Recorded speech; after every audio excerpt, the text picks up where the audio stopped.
What's up everyone and welcome back to the MMA Fast. Today, let's get started with Khabib Nurmagomedov's manager drops bold prediction for Dricus du Plessis versus Khamzat Chimaev. Khabib Nurmagomedov's manager Ali Abdelaziz shared his thoughts on the upcoming UFC middleweight title fight between champion Dricus du Plessis and Khamzat Chimaev. Chimaev is known for his elite wrestling and intense pressure, while du Plessis has managed to outwork some of the greatest fighters in the division's history with his unorthodox style. This has led to a lot of fan interest in their upcoming fight. Everybody knows I used to work with Khamzat. I love the guy. As far as I know now, he's in Russia, he's in camp, he's focused, he's a superstar. He's one of the biggest stars in the UFC. When you have this kind of pressure, people sometimes don't know how to handle it. It's hard to bet against a focused and healthy Khamzat. I think he can beat anyone on any given day. As talent, as technique, it's Khamzat. If you go to the 3rd, 4th, or 5th rounds, how this fight is going to go. I believe Khamzat can go there, due to him what he did to Robert Whittaker. 100% I believe this.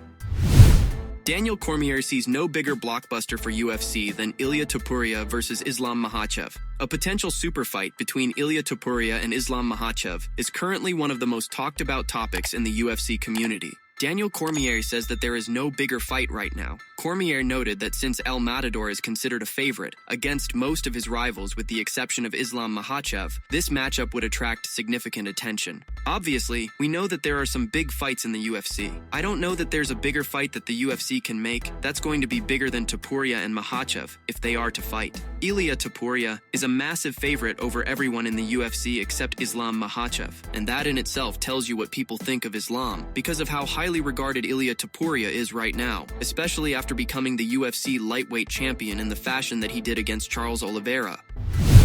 Magomed Ankalaev's manager confirms plans for Alex Pereira rematch. Magomed Ankalaev's manager Ali Abdelaziz has confirmed plans for a rematch against Alex Pereira later this year. As we know, Magomed Ankalaev is the UFC light heavyweight champion, and he earned that title by defeating Alex Pereira for the strap. We also know that there have been rumors about a rematch at some point later this year, and it certainly feels like that's the direction we're heading in. For Ankalaev, it's all about cementing himself once and for all as the best light heavyweight on the planet. For Pereira, he's going to be hungry for revenge, especially given the run he was on prior to losing. I think Alex is a good fighter. I think he's a real fighter. He's a lion. But in a way, Ankalaev should have been champion 2 or 3 years ago. Alex would have never been the champion. I'm going to tell you something. If they fight again, and they will fight again, probably in October, it's going to be worse for Alex. Alex, he's a fighter, but now Ankalaev has the confidence. Magomed, he can wrestle, he can grapple, and he can strike. Actually, I think Ankalaev is more of a striker than a grappler.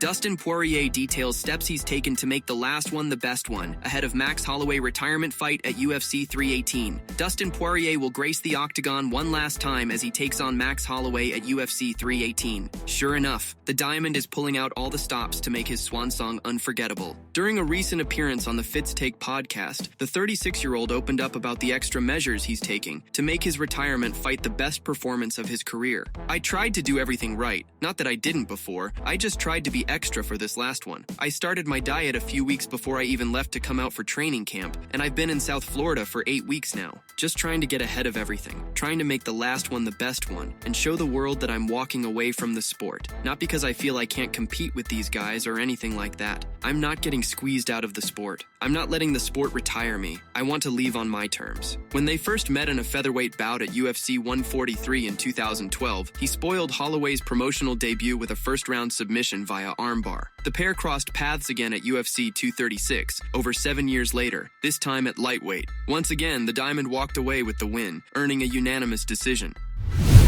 Arman Tsarukyan shares update on Khamzat Chimaev's fight camp for UFC 319 clash against Dricus du Plessis. The undefeated middleweight contender has been joined by top-ranked lightweight contender Arman Tsarukyan in camp. The Armenian has thrown his full support behind Chimaev and is helping sharpen his tools ahead of the clash. Tsarukyan has been training side by side with Chimaev, offering his services in wrestling, striking, and everything that Boars needs to be prepared. Despite being 2 weight classes below, he's committed to doing whatever the team needs. He looks sharp, so excited to see him as a UFC champion. So far, his camp is going well, and he's healthy. He has a lot of energy, and I'm just here to help him. If they need the wrestling, I'll wrestle. If they need striking, I'll strike. I want him to be a UFC champ. While Chimaev looks to be in solid shape for the fight, getting past du Plessis won't be an easy task. The South African champ has already silenced the doubters with back-to-back title defenses. Alexander Volkanovski admits he suffered bad concussion against Islam Makhachev. UFC featherweight champion Alexander Volkanovski has spoken candidly about the concussion he suffered in his short-notice rematch against Islam Makhachev. As we know, Alexander Volkanovski is one of the most beloved fighters in recent memory. He made history as featherweight champion during his first run, and now he has the belt back once again. With that being said, prior to his triumph over Diego Lopez, he suffered nasty knockout losses at the hands of Islam Makhachev and Ilia Topuria. While some may think that the Topuria defeat was worse, Alexander Volkanovski himself has revealed that he got a pretty bad concussion off the back of losing the rematch to Islam Makhachev. I had a decent concussion from Islam. I feel like I had more of a concussion from the Islam one. Even though I was knocked out longer with Ilia, I had a lot more of the symptoms with the Islam one. So I didn't have head contact training afterward. But then, when you're easing into it, now you're easing into it, making sure you're not getting hit, trying to put yourself in safer positions, and you even start camp wrong. I should have had the break. I can accept the situation, and I'll tell myself to make it work even though it's probably not going to.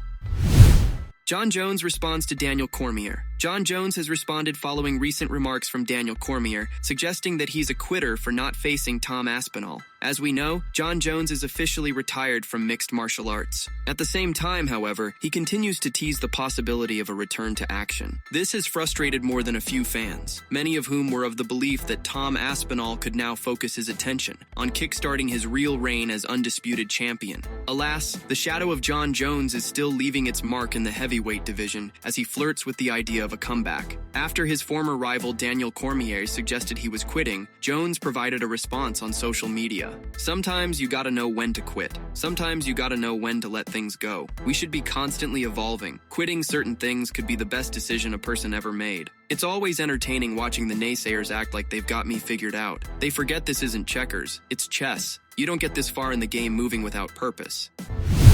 Conor McGregor teases Oval Office comeback as UFC White House talk heats up. Conor McGregor recently stated that he is planning to visit the Oval Office, the workspace of the US president. This statement comes after his comments expressing interest in a comeback fight on the potential UFC White House card. A few days ago, US President Donald Trump revealed his plans to host a UFC event on the White House lawn. This announcement garnered widespread attention, and McGregor showed enthusiasm, expressing his desire to fight on that card. Additionally, the Irishman indicated his interest in facing Michael Chandler there. It's looking like I'm headed to the Oval Office again. That's where I'm headed next. McGregor hasn't entered the octagon since his fight against Dustin Poirier in 2021. Although the Notorious was scheduled to return last year at UFC 303, he had to withdraw just a week before the fight due to a toe injury.